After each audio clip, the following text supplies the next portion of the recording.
Hello everyone, I am Nikita Gupta and we have started Unit First Chapter Size Separation, जिसके अंदर अभी तक हमने साइज सेपरेशन का introduction, then objective, then applications, then official standards for powder size को study किया। Then हमने size separation करने वाले इंस्ट्रूमेंट दैट इज सीव का कंस्ट्रक्शन, देन सीव्स के टाइप एंड देन सीव्स का calibration and in the last sieves के standards को स्टडी किया। और उसके बाद हमने साइज सेपरेशन के मैकेनिज़्म को स्टडी किया है। अब हम साइज सेपरेशन करने वाले इंस्ट्रूमेंट्स की वर्किंग को स्टडी करेंगे। हमारा नेक्स्ट टॉपिक है principle, construction, working, uses, merits and demerits. Means कि इस टॉपिक के अंदर साइज सेपरेशन के अंदर यूज़ होने वाले इंस्ट्रूमेंट का फर्स्टली हम प्रिंसिपल देखेंगे, फिर उसकी कंस्ट्रक्शन देखेंगे कि किस तरीके से वो बना होता है, देन उसकी वर्किंग देखेंगे कि किस तरीके से वो काम करता है, देन उसके यूज़ मीन्स कि इस इंस्ट्रूमेंट को यूज़ कहाँ कहाँ किया जाएगा, देन मेरिट्स एंड डीमेरिट्स यानी कि इंस्ट्रूमेंट के साथ क्या क्या एडवांटेजेस एसोसिएटेड हैं, क्या क्या फ़ायदे हैं कंपैरेटिव टू अदर्स, और क्या क्या डीमेरिट्स हैं यानी कि क्या क्या इसके साइड इफ़ेक्ट्स हैं, क्या क्या उसके अंदर डिसएडवांटेजेस हैं। सो ये सब हम स्टडी करने वाले हैं। So let's start our chapters topic. So there are different techniques used in size separation. बहुत सारी टेक्निक्स यूज़ की जाती हैं साइज सेपरेशन के लिए। The most common mechanical technique for size separation relevant to pharmaceutical sciences and industrial applications are sieving, sedimentation that is gravitational or centrifugal, elutration, electrical precipitation, thermal precipitation, hydrodynamic chromatography and impactation. So बहुत सारी techniques हैं size separation के लिए। अब pharmaceutical science के अंदर और industrial application के अंदर जो यूज़ की जाने वाली पार्टिकल साइज सेपरेशन की टेक्निक्स हैं, जिनके अंदर मोस्ट मैकेनिकल टेक्निक्स होती हैं। फर्स्ट सीविंग मतलब कि छानना, देन सेडिमेंटेशन जो होता है वो ग्रेविटेशनल हो सकता है, यानी कि ग्रेविटी के फोर्स की वजह से जो पार्टिकल्स उसके अंदर सस्पेंडेड हैं वो क्या हो जाएंगे, सेटल डाउन हो जाएंगे। और सेंट्रीफ्यूगल हो सकता है। सेंट्रीफ्यूगल मीन्स उसमें सेंट्रीफ्यूगल फोर्स अप्लाई करके पार्टिकल्स का सेडिमेंट होना। देन इल्यूट्रेशन, जिसके अंदर जो फाइन पार्टिकल्स होते हैं लो डेंसिटी के या कोर्स पाउडर्स होते हैं हाई डेंसिटी के, वो सेटल डाउन होते हैं, वो सेपरेट होते हैं। तो इसके अंदर इल्यूट्रेशन के अंदर डेंसिटी के बेसिस पे साइज सेपरेशन होता है। देन इलेक्ट्रोस्टैटिक प्रेसिपिटेशन मीन्स कि दो इलेक्ट्रोड लगा देंगे, पॉजिटिव चार्ज एक तरफ होगा, दूसरी तरफ नेगेटिव चार्ज होगा। तो उस इलेक्ट्रोस्टैटिक फोर्स की वजह से जो पार्टिकल्स हैं जो जिनका सेपरेशन करना है वो अपनी पॉजिटिविटी और नेगेटिविटी के अकॉर्डिंग जा कर के मूव करेंगे। मीन्स कि अगर नेगेटिव पार्टिकल होगा तो वो पॉजिटिव आयन की तरफ जाएगा, और पॉजिटिव पार्टिकल होगा तो वो नेगेटिव इलेक्ट्रोड की तरफ जाएगा और वो वहाँ जाके चिपक जाएंगे, प्रेसिपिटेट हो जाएंगे। देन आता है थर्मल प्रेसिपिटेशन मीन्स कि हीट की वजह से होने वाला प्रेसिपिटेशन। देन हाइड्रोडायनामिक क्रोमेटोग्राफी तो आपको पता ही है कि एक सेपरेशन टेक्निक है जिसके अंदर डिफरेंट कलर सब्सटेंसेस को सेपरेट किया जाता है। तो आपके जो पार्टिकल्स हैं उनको आप क्रोमेटोग्राफिक टेक्निक से भी सेपरेट कर सकते हैं। एंड देन लास्ट आता है इम्पैक्शन मीन्स कि इम्पैक्ट को अप्लाई करके साइज सेपरेशन करना। तो इस तरीके से साइज सेपरेशन की वेरियस टेक्निक्स हैं, जिनके अंदर फर्स्ट है सीविंग, सेकंड है सेडिमेंटेशन, थर्ड है इल्यूट्रेशन, फोर्थ है इलेक्ट्रोस्टैटिक प्रेसिपिटेशन, फिफ्थ है थर्मल प्रेसिपिटेशन, सिक्स है हाइड्रोडायनामिक क्रोमेटोग्राफी और सेवंथ है इम्पैक्शन।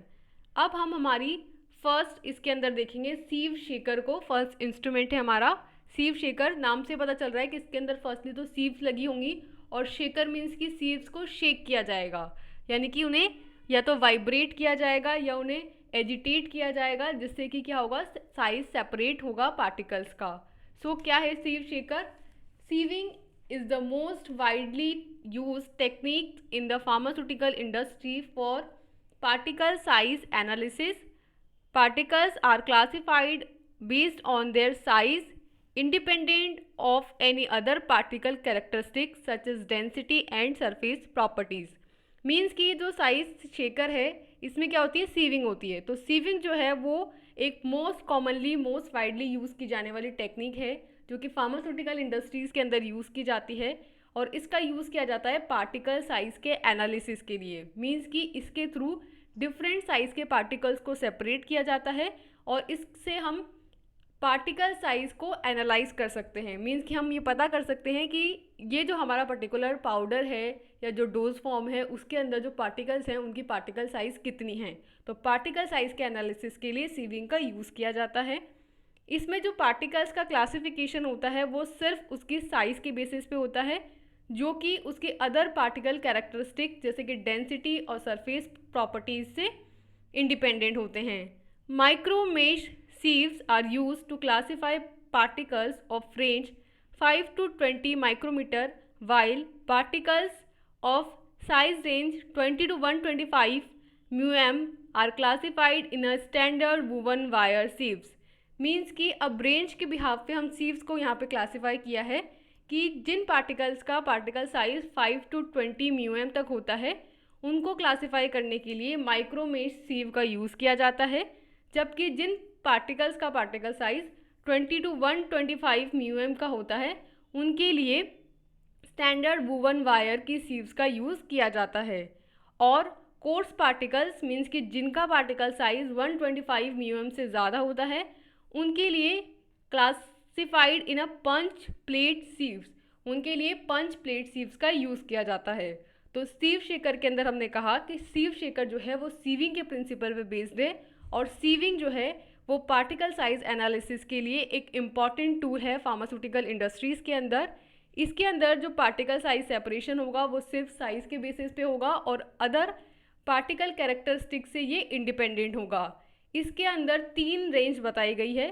फर्स्ट है 5 to 20 μm particle size range जिसके लिए यूज़ करेंगे माइक्रोमेश सीव। सेकेंड है particle size range 20 to 125 μm जिसके लिए यूज़ करेंगे स्टैंडर्ड वूवन वायर सीव। और लास्ट जिनका particle size range greater than 125 μm होगा यानी कि जो कोर्स पार्टिकल्स होंगे उनके लिए यूज़ की जाएगी पंच प्लेट सीव्स। तो यहाँ हमने क्लासिफाई किया है साइज़ के बेसिस पे सीव्स को। देन आता है सीव शेकर का प्रिंसिपल।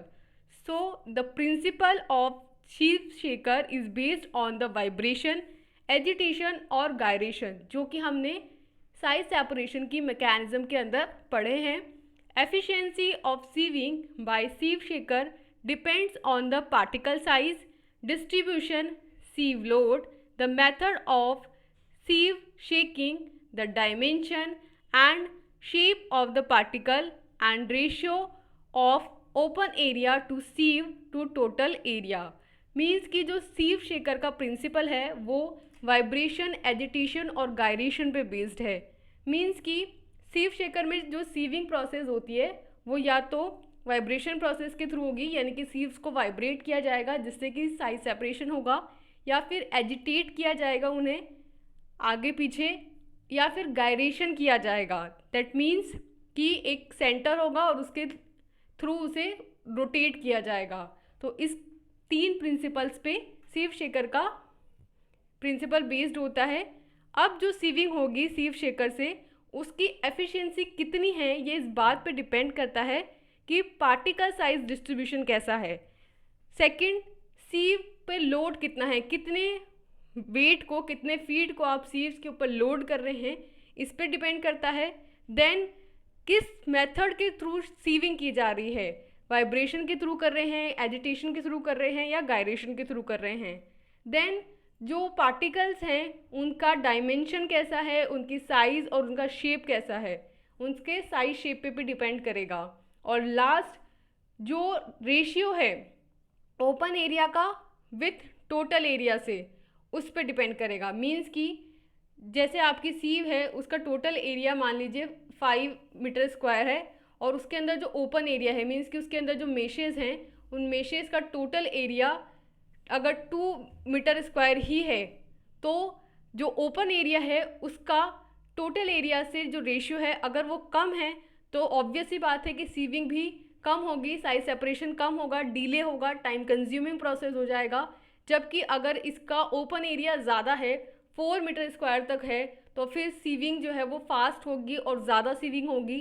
तो इस तरीके से हमने प्रिंसिपल में देखा कि सीव शेकर जो है वो वाइब्रेशन, एजिटेशन और गायरेशन के प्रिंसिपल पे बेस्ड है, और इसमें जो सीविंग होती है वो उसकी एफिशिएंसी पार्टिकल साइज के डिस्ट्रीब्यूशन पे, फर्स्टली, सेकेंडली सीव के ऊपर कितना लोड किया है हमने उस पे, थर्ड सीव शेकिंग के मेथड पे, फोर्थ पार्टिकल्स के डायमेंशन और शेप पे, और फिफ्थ एंड लास्ट जो ओपन एरिया का रेशियो है टोटल एरिया के साथ उस पर डिपेंड करती है।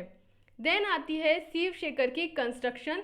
तो यहाँ आप डायग्राम में देख सकते हैं कि किस तरीके से इसका अरेंजमेंट होता है कि इसके अंदर सबसे पहले ऊपर तो एक कैप लगी होती है जिसे लीड या ढक्कन भी बोल सकते हैं हम। देन इसमें लॉकिंग क्लैम्प्स होते हैं जिसके थ्रू ये जो सारी सीव्स होती हैं इनको एक साथ लगा करके लॉकिंग क्लैम्प से इनको एक साथ जोड़ दिया जाता है। फिर इसमें नीचे सीव्स लगी हुई होती हैं और ये जो सीव्स है ये डिफरेंट मेश साइज़ की होंगी। देन एक सपोर्ट लगाया होता है जिससे कि ये सीव्स जो हैं वो जब शेक करेंगी तो वो निकल के बाहर ना चली जाए। एक सपोर्ट है जो कि इनको आपस में जोड़े रखेगा। देन एक रिसीवर है लास्ट में नीचे जो कि पार्टिकल जो रिसीव होते जाएंगे उनको नीचे कलेक्ट करेगा, और लास्ट में सबसे नीचे एक मशीन है जिसे बोलते हैं मोटर, जिसके थ्रू इसके अंदर वाइब्रेशन होंगे, यानी कि इसमें इलेक्ट्रिकल वाइब्रेशन किए जाएंगे या इलेक्ट्रिकल एजिटेशन किया जाएगा। तो एक डिजिटल कंट्रोल भी है इसमें जिसके थ्रू हम स्विच को ऑन करेंगे, ऑफ करेंगे, स्पीड को मेंटेन कर सकते हैं और टाइमर भी सेट कर सकते हैं। तो इस तरह की सीव शेकर होती है जो आपको लेबोरेटरीज में भी देखने को मिल जाएंगी। So the sieve shaker consists basically of a cradle of holding the sieves, a unit power and a base. The cradles consist of a platform fastened to the lower end of two vertical support rods. So इस sieve shaker machine के अंदर 3 parts होते हैं जो main होते हैं। First होते हैं क्रडल जो कि सीव्स को होल्ड करके रखते हैं। देन सेकेंड होता है पावर यूनिट जिससे कि इन सीव्स को शेक करने के लिए पावर मिलेगी, और लास्ट में होता है बेस जिसके अंदर जो मटेरियल सेपरेट हुए हैं वो हमें लास्ट में रिजल्टेंट मिल जाएंगे। तो क्रडल क्या है? क्रडल एक प्लेटफॉर्म है जो fastening to the lower end with 2 vertical support rods, means कि इसके अंदर ये 2 वर्टिकल सपोर्ट रोड होंगी और एक प्लेटफॉर्म होएगा जिसके नीचे एक लोअर एंड होएगा। मीन्स कि इस तरीके से सीव है, सीव्स के ऊपर सीव्स के ऊपर सीव्स हैं, ठीक है, जिसके अंदर सीविंग होती जा रही है और दोनों तरफ क्या है इसमें वर्टिकल सपोर्ट है। तो इसको बोलते हैं क्रडल। यानी कि आप अगर डायग्राम से कहें तो डायग्राम के अकॉर्डिंग सीव्स और सपोर्ट रोड को मिला करके बोला है हमने क्रडल, लास्ट में बेस को बोला है रिसीवर, और इसके अंदर पावर यूनिट के लिए हमारे पास है मोटर। तो इस तरीके से ये कंस्ट्रक्शन होती है सीव शेकर की। देन आता है सीव शेकर की working. So the sieving by sieve shaker is conducted using up to 11 sieves stacked with progressively larger aperture opening towards the top. The sample is placed on the top sieve and the closed pane that is receiver is placed at the bottom. तो जैसे कि आपने diagram और structure में भी देखा है कि सीव शेकर के अंदर जो सीव्स होती हैं वो लगी होती हैं। तो इसके अंदर 11 सीव्स होती हैं जो एक दूसरे के साथ स्टेक की फॉर्म में एक जुड़ी हुई होती हैं, जिसके अंदर सबसे ऊपर होती हैं लार्ज अपर्चर वाली, मीन्स कि जिसके सबसे बड़े छेद होंगे वो सबसे ऊपर होंगी और जिसके सबसे छोटे छेद होंगे वो सबसे नीचे होंगी। इस तरीके से ये टॉप टू बॉटम रखी हुई होती हैं। देन सबसे ऊपर वाले के अंदर हम सैंपल रखते हैं और सबसे नीचे वाले के नीचे हम एक रिसीवर लगाते हैं, क्लोज पेन लगाते हैं। तो इस तरीके से ये सीव्स जुड़ी हुई होती हैं। अब क्या होगा कि जैसे आप मोटर से चालू करेंगे तो इलेक्ट्रिकल वाइब्रेशंस होंगे जिसकी वजह से जो फीड हमने इंट्रोड्यूस किया है सबसे ऊपर वाली सीव के ऊपर वो एजिटेट होगा, वाइब्रेट होगा और उसके थ्रू नीचे आ जाएगा, जिसका पार्टिकल साइज उस सीव के मेश से छोटा होगा वो नीचे आता जाएगा। फिर सेकंड वाली सीव्स में जाएगा तो उस उसमें उस सीव के मेड साइज से जिसका छोटा होगा वो और नीचे आ जाएगा और जिसका बड़ा होगा वो ऊपर रह जाएगा। तो ऊपर वाले को बोलेंगे हम ओवर साइज और नीचे वाले को हम बोलेंगे अंडर साइज। तो इस तरीके से सेपरेट होते जाएंगे और लास्ट वाली सीव से जो पास आउट होगा वो सबसे फाइन जो है पार्टिकल होगा। तो इस तरीके से उनकी साइज के बेसिस पे पार्टिकल्स जो है वो सेपरेट होते जाएंगे।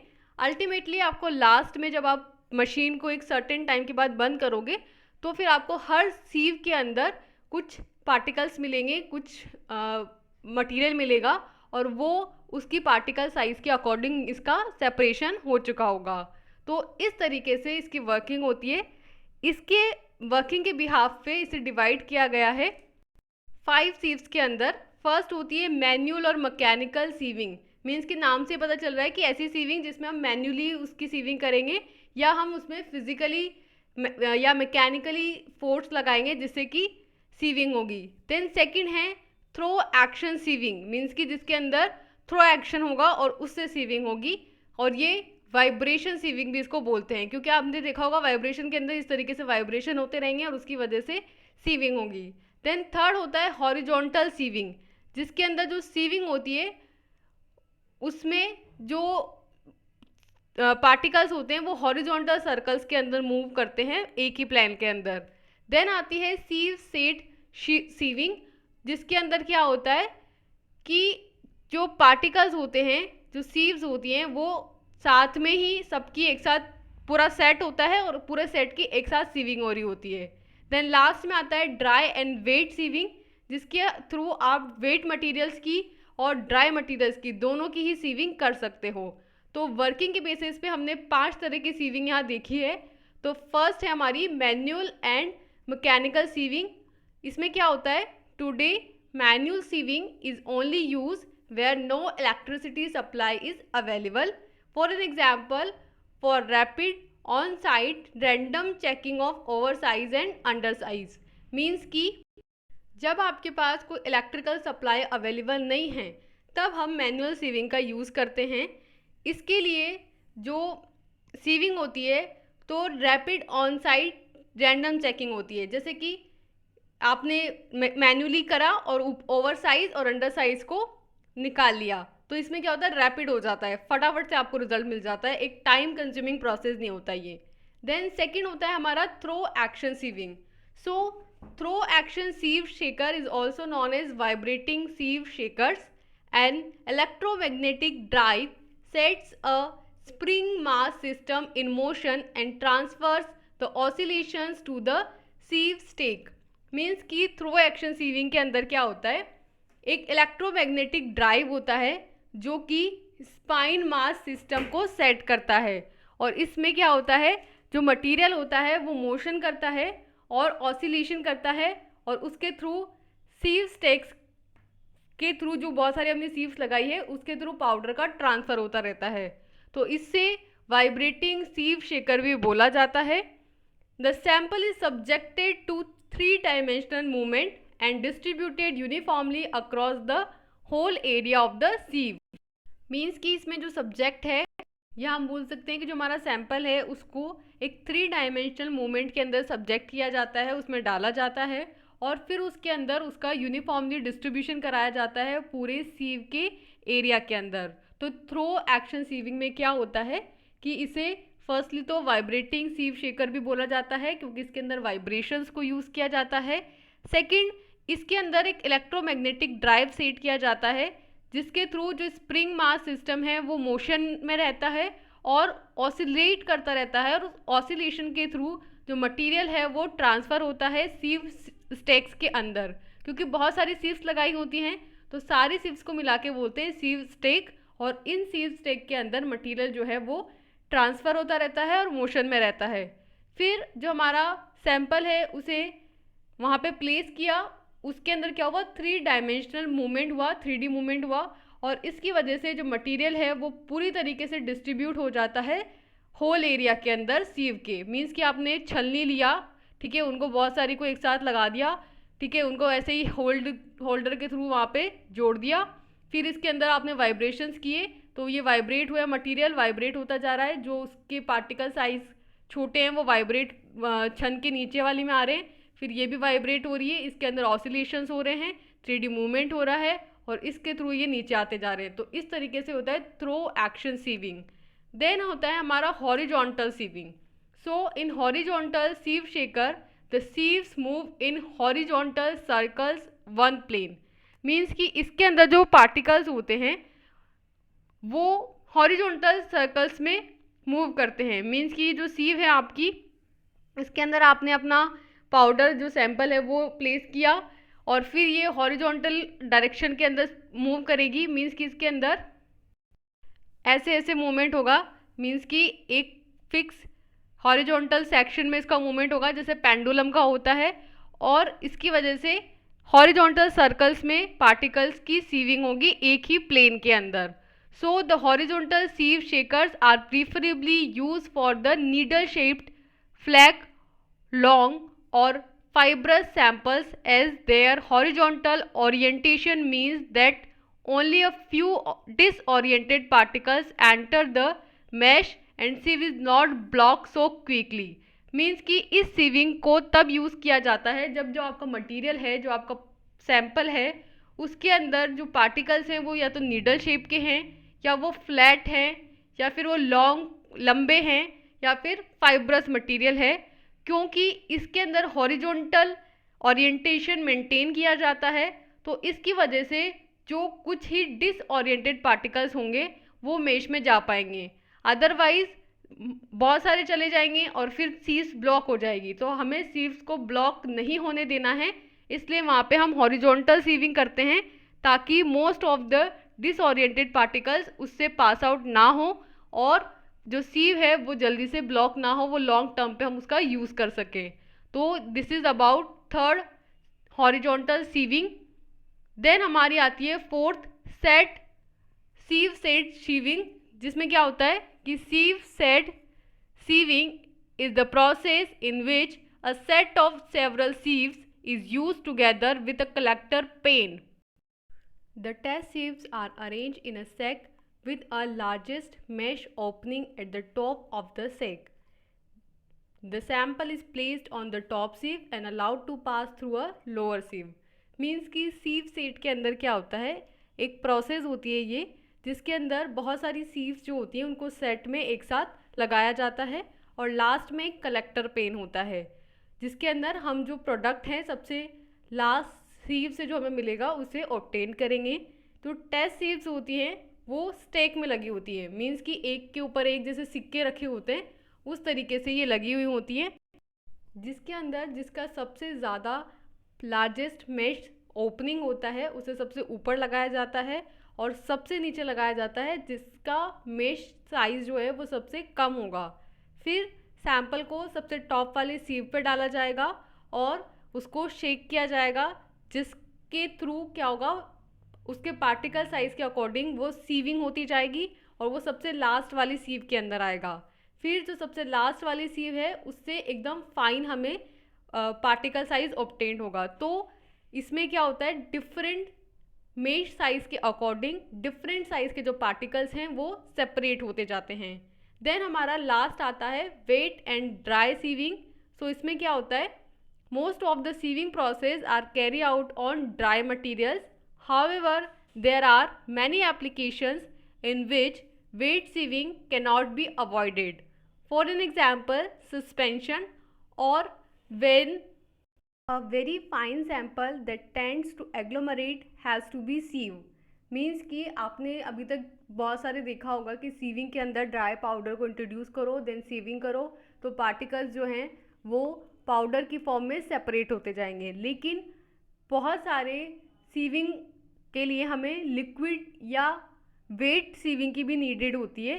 तो जैसे कि आप देख सकते हैं सस्पेंशन के अंदर जिसमें कि वेट सीविंग होती है, तो यहाँ पे इस ड्राई एंड वेट सीविंग की जो एप्लीकेशन है वो काम आती है कि जब वेट सीविंग को हम अवॉइड नहीं कर सकते, जब हमें वेट सीविंग करनी होती है तो वहाँ पे यूज़ होता है ये ड्राई एंड वेट सीविंग, जिसके थ्रू हम ड्राई पार्टिकल्स की भी सीविंग कर सकते हैं और वेट मटेरियल्स की भी सीविंग कर सकते हैं, लाइक सस्पेंशन की भी। सो जब सस्पेंशन की सीविंग करनी हो या जो बहुत फाइन सैंपल है जो अगर हम नॉर्मल सीविंग से अगर उसकी सीविंग करेंगे तो वो एग्लोमरेट हो जाएंगे उसके अंदर। तो अगर उनको सीव करना है तो हम वहाँ पे ड्राई एंड वेट सीविंग का यूज़ करते हैं। तो हमने यहाँ पे 5 सीविंग की वर्किंग देखी। फर्स्ट हमने देखा मैनुअल और मैकेनिकल सीविंग, जिसको तब यूज़ करते हैं जब हमारे पास इलेक्ट्रिसिटी नहीं है और इसको हम रैपिडली हमें रिजल्ट मिल जाते हैं इससे, और हम इससे बहुत जल्दी ही ओवर साइज और अंडर साइज पार्टिकल को सेपरेट कर सकते हैं। देन हमने सेकेंड देखा थ्रो एक्शन सीविंग, जिसके अंदर वाइब्रेशंस को अप्लाई करके 3D डायमेंशन के अंदर मूवमेंट कराए जाते हैं और पार्टिकल्स को कंप्लीट सीव के एरिया में यूनिफॉर्मली डिस्ट्रीब्यूट किया जाता है। देन थर्ड हमने देखा हॉरिजॉन्टल सीविंग। इसको तब यूज़ करेंगे जब पार्टिकल्स जो हैं हमारे वो नीडल शेप हैं, फ्लैट हैं, लॉन्ग हैं या फाइब्रस मटेरियल है, क्योंकि अगर हम वहाँ पे नॉर्मल सीविंग यूज़ करेंगे तो वो क्या करेंगे, सीव के अंदर ब्लॉक हो जाएंगे, हमारी जो सीव है उसके मैश को वो फंस जाएंगे। तो इस डिसओरिएंटेशन को रोकने के लिए और सीव्स को ब्लॉक होने से रोकने के लिए क्या किया जाता है, हॉरिजॉन्टल सीविंग किया जाता है। देन हमने देखा फोर्थ सीव सेट सीविंग, जिसके अंदर सीव्स को सेट के अंदर लगा देंगे। सबसे ऊपर वाले जो सीव है उसमें हम सैंपल डालेंगे। सबसे ऊपर वाला सीव वो होगा जिसका मेश साइज सबसे ज़्यादा है और उसके डिक्रीजिंग ऑर्डर में सबसे लास्ट में सबसे कम मेश साइज वाला सीव रखेंगे और उसमें सीविंग की जाएगी और अल्टीमेटली आपको साइज के बेसिस पे डिफरेंट पार्टिकल्स ऑब्टेन हो जाएंगे। एंड देन लास्ट आया हमारा ड्राई एंड वेट सीविंग, जिसको तब यूज़ किया जाता है जब आपको सिर्फ ड्राई पाउडर्स की ही नहीं बल्कि वेट मटेरियल्स की भी, तो इस सीविंग के थ्रू हम वेट मटेरियल्स की भी सीविंग कर सकते हैं, उसके भी पार्टिकल्स को सेपरेट कर सकते हैं और जो फाइन सैंपल्स हैं उनको भी हम एग्लोमरेट होने से रोक सकते हैं। तो इस तरीके से यहाँ हमने 5 डिफरेंट काइंड की सीविंग के वर्किंग को स्टडी किया है। नेक्स्ट आता है हमारा optimum sieving time and amplitude और स्पीड। मीन्स कि जब हम सीविंग कर रहे हैं तो कितने टाइम के लिए सीविंग करें और कितने एम्पलीट्यूड की सीविंग करें। मीन्स कि उस टाइम पे जो रोटेटर है उसे कितना वाइब्रेशन देना है, उसकी कितनी स्पीड रखनी है, उसको हम स्टडी करेंगे। So the setting for the sieving time and optimum amplitude और speed time on the material to be sieved. Means कि जो सीविंग का टाइम है उसको हम सेट कर देते हैं और उसकी जो स्पीड रखनी है, हमें जो एम्पलीट्यूड रखना है उसको भी हम उस लास्ट में हमने एक ऑपरेटर देखा था स्ट्रक्चर के अंदर कंस्ट्रक्शन के टाइम, तो उसको हम सेट कर देंगे और फिर मशीन को लगा देते हैं। तो वो हम किससे डिसाइड करेंगे, वो इस बात पे डिसाइड करता है कि आप कौन सा मटेरियल यूज़ कर रहे हैं सीविंग के लिए। So national and international standards, internal regulations and standards normally provide the detailed information about product specific sieve analysis and their associated sieving parameters. So national और international standards हैं हमारे पास, internal regulations हैं और standard हैं जो कि हमें बताते हैं कि कोई भी जो प्रोडक्ट है उसके लिए कितना स्पेसिफिक सीव एनालिसिस होगा, कितना टाइम होगा, कितनी स्पीड रखी जाएगी। तो सीव से रिलेटेड जितने भी पैरामीटर हैं सीव के एनालिसिस के लिए वो पहले से ही नेशनल और इंटरनेशनल स्टैंडर्ड्स के थ्रू डिटरमाइन कर दिए जा चुके हैं। तो हमने इसमें देखा कि हमारा ये डाउट था, ये क्वेश्चन था कि कितना सीव टाइम होना चाहिए, कितनी स्पीड होनी चाहिए। तो ये जो है वो मटेरियल पे डिपेंड करती है और ये पहले से ही इंटरनेशनल और नेशनल स्टैंडर्ड्स ने, इंटरनल रेगुलेटर्स ने और स्टैंडर्ड्स ने बता दिया है। देन आते हैं हमारे सीविंग एड्स। मीन्स कि कौन से ऐसे एजेंट हैं जो सीविंग को बढ़ा देते हैं। ऐड का मतलब होता है कुछ एक्स्ट्रा जो हम ऐड कर रहे हैं। So sieving aids are use for very fine samples that tends to adhere together. Means कि ये सीविंग ऐड वहाँ यूज़ किए जाते हैं जब जो हमारा सैम्पल है वो बहुत फाइन है। तो अगर बहुत फाइन जो सैम्पल होता है उसके साथ ये प्रॉब्लम होती है कि उसके पार्टिकल्स आपस में अडेयर कर जाते हैं, चिपक जाते हैं, क्लॉगिंग हो जाती है। तो उन पार्टिकल्स को एक दूसरे से अलग रखने के लिए वहाँ पे सीविंग ऐड को उसमें मिक्स किया जाता है। So they are use to make the sample sievable. ये क्या करते हैं, सैम्पल को सीव होने के लायक बना देते हैं। A differentiation is made between the mechanical sieve aids, for an example rubber cubes, brushes, balls and chains for eliminating molecular adhesive force and additives, for an example talcum and aerosols for greasy, sticky and oil containing product। तो यहाँ बताया गया है कि कौन से वाले material के लिए कौन सा वाला ऐड डालना है आपको। सो यहाँ पे डिफ्रेंशिएट किया गया है कि जब आप मैकेनिकल सीविंग ऐड कर रहे हो, यानी कि मैकेनिकल सीविंग कर रहे हो, तो उसके अंदर ऐड डालना है आपको रबर क्यूब्स, ब्रश, बॉल और चेन। जबकि जब आपको ये किस लिए डालना है, ताकि मॉलिक्यूल्स के बीच में जो अडेसिव फोर्स है उसको एलिमिनेट किया जा सके। क्योंकि हमने कहा कि जो फाइन पार्टिकल्स हैं उनकी टेंडेंसी है कि वो आपस में अडेयर कर जाते हैं, चिपक जाते हैं, तो उनको चिपकने से रोकने के लिए उसके अंदर हम ये एड्स ऐड करेंगे। देन उसमें हम एडिटिव्स यूज़ करेंगे लाइक टैल्कम एंड एरोसोल्स, जो कि यूज़ किया जाता है ग्रीसी, स्टिकी और ऑयल कंटेनिंग प्रोडक्ट्स के लिए। तो हमने सीविंग एड के अंदर क्या देखा कि सीविंग एड जो है वो फाइन सैंपल्स के लिए यूज़ किया जाता है, क्योंकि फाइन सैंपल्स की टेंडेंसी होती है कि वो आपस में चिपक जाते हैं। अब हमें सीविंग एड इसलिए यूज़ करेंगे ताकि जो सैंपल है वो सीवेबल हो जाएगा। इसके लिए हम डिफ्रेंशिएटिंग मटेरियल्स को यूज़ करते हैं, जैसे कि मैकेनिकल सीविंग एड्स जो हैं वो हैं रबर क्यूब्स, ब्रश, बॉल और चेन्स, जो कि क्या करते हैं, अडेसिव फोर्स को जो मॉलिक्यूल्स के बीच में लग रहा है उसे एलिमिनेट कर देते हैं। और इसमें हम एडिटिव्स मिलाते हैं जैसे कि टैल्कम और एरोसोल, जो कि ग्रीसी, स्टिकी और ऑयल कंटेनिंग प्रोडक्ट्स को जो कि चिपकने वाले हैं उनको सीवेबल होने के लिए हेल्प करते हैं। इस तरीके से जो हमारी सीविंग प्रोसेस है उसके कुछ स्टेप्स हैं जिनके अंदर पूरी सीविंग कंप्लीट होती है। A complete sieving process includes the following steps which should be perform in a precious careful manner. Means कि जो पूरी सीविंग का प्रोसेस है उसके अंदर कुछ स्टेप्स होते हैं जिसके थ्रू एक केयरफुल मैनर के अंदर, एक प्रीशियस मैनर के अंदर पूरी सीविंग की प्रोसेस की जाती है। तो इसके अंदर 5 स्टेप्स हैं। फर्स्ट है सैम्पलिंग, मीन्स कि आपको जो सैंपल सीव करना है वो ले लो। Second, sample division if required, अगर ज़रूरी है तो सैंपल को आप डिवाइड कर दो, क्योंकि एक साथ में बहुत ज़्यादा फीड हम लोड नहीं कर सकते। तो जितना हमारी सीव शेकर मशीन की कैपेसिटी है उसके अकॉर्डिंग हम सीव को डिवाइड कर देंगे सैंपल को, कि इतना ही हम एक बार में डालेंगे, दूसरा हम अगली बार में डालेंगे। Then selection of suitable test sieves, फिर हम डिसाइड करेंगे कि कौन से सीव शेकर मशीन का हमें यूज़ करना है, क्योंकि हमने अभी लास्ट 5 वर्की के अंदर देखा है 5 different type of sieve shaker machines जो कि अलग अलग तरीके से वर्क करती हैं। तो हम डिसाइड करेंगे कि कौन सा टेस्ट सीव हमें यूज़ करना है।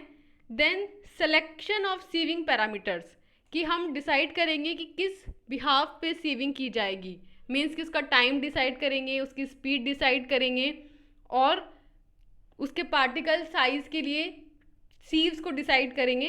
तो इनका सिलेक्शन होगा। देन लास्ट में एक्चुअल सीव एनालिसिस होगा, यानी कि सीविंग की जाएगी और फिर जो पार्टिकल साइज डिस्ट्रीब्यूट हुए हैं उनका एनालिसिस होगा कि इस सीव से ये पास हुआ है, मीन्स कि इसका पार्टिकल साइज इससे इस रेंज के बीच में होना चाहिए। तो इस तरीके से हमने कहा कि जो सीव प्रोसेस है उस सीविंग प्रोसेस को 5 सब स्टेप्स में क्लासीफाई किया गया है। फर्स्ट है सैम्पलिंग, सेकंड है सैंपल डिवीज़न, थर्ड है selection of suitable test sieves, fourth है सिलेक्शन ऑफ सीविंग पैरामीटर्स और फिफ्थ है एक्चुअल सीव एनालिसिस। देन आते हैं हमारे सीव शेकर के मेरिट्स, यानी कि क्या फ़ायदे हैं। Sieve shaker is simple to operate, means कि इजीली हम इसको ऑपरेट कर सकते हैं। बस आपको सैंपल लोड करना है और सीव्स को लगाना है, उनको कनेक्ट करना है, जोड़ देना है और फिर मोटर चालू कर दो, वो खुद ही वाइब्रेट होगा या एजिटेट होगा और फिर सीविंग हो जाएगी, लास्ट में आपको प्रोडक्ट मिल जाएगा। तो बहुत ही सिंपल है इसको ऑपरेट करना। देन सेकंड है कि इट सेपरेट सैम्पल्स रैपिडली, बहुत फास्ट हो जाता है ये और बहुत जल्दी हमें इससे प्रोडक्ट मिल जाता है। देन थर्ड है कि it is suitable only for particle size up to 50 mu m, means कि जिन पार्टिकल्स का पार्टिकल साइज म्यूएम तक होता है सिर्फ उन्हीं के लिए सुटेबल होता है। एंड फोर्थ है कि requires less area for its installation, means कि बहुत ज़्यादा एरिया कंज्यूमिंग नहीं है, छोटी सी जगह के अंदर ही ये फिट हो जाता है। तो इस तरीके से हमने सीव शेकर के क्या क्या एडवांटेज देखे कि ये सिंपल होता है इसको ऑपरेट करना, सेकंड टाइम कंज्यूमिंग नहीं है, बहुत इजीली सेपरेशन हो जाएगा, थर्ड पार्टिकल साइज 50 म्यूएम तक भी ये सीव शेकिंग कर देता है, और लास्ट के इसके लिए बहुत ज़्यादा एरिया भी नहीं चाहिए, कम एरिया में ये इंस्टॉल हो जाता है। देन आते हैं इसके डीमेरिट्स, मीन्स कि इसके साथ क्या डिसएडवांटेज एसोसिएट हैं। So for material finer than 100 mesh dry sieving can be significantly less accurate, means कि वो मटेरियल जो कि 100 मैश से ज़्यादा फाइन है, मीन्स कि बहुत फाइन मटेरियल है जो कि 100 मैश से उसकी सीविंग होगी, तो उनके लिए ड्राई सीविंग जो है वो लेस एक्यूरेट रिजल्ट देती है। Then sieve analysis assume that all particles will be round and nearly so, but in reality is not the fact, means कि sieve analysis जब करते हैं तो ये ऐसा अज्यूम किया जाता है, सीविंग की जो मशीन बनाई गई थी तब ये अज्यूम किया गया था कि सारे जो पार्टिकल्स हैं वो राउंड हैं, स्फेरिकल शेप है, लेकिन एक्चुअल में ऐसा होता नहीं है। पार्टिकल्स हर तरह की होते हैं, जैसे कि हमने हॉरिजॉन्टल सीविंग में कहा था कि बहुत सारे नीडल शेप के पार्टिकल्स होते हैं, राउंड लॉन्ग होते हैं, तो फिर वहाँ पे हमने हॉरिजॉन्टल सीव को यूज़ किया था। तो ये एक इसका डिसएडवांटेज है कि अज्यूम ये किया गया है कि राउंड ही होंगे, लेकिन डिफरेंट साइज के होते हैं और इसकी वजह से क्लॉगिंग हो सकती है इसके अंदर। So elongated and flat particles a sieve analysis does not yield reliable mass based result. तो अगर आपके जो पार्टिकल्स हैं वो इलोंगेटेड हैं, लंबे हैं या फ्लैट हैं, तो उनके थ्रू जो पार्टिकल साइज का एनालिसिस है उससे हमें एक मेरिट बेस्ड रिजल्ट नहीं मिलेगा। देन लास्ट है कि not suitable for particle smaller than 50 म्यूएम।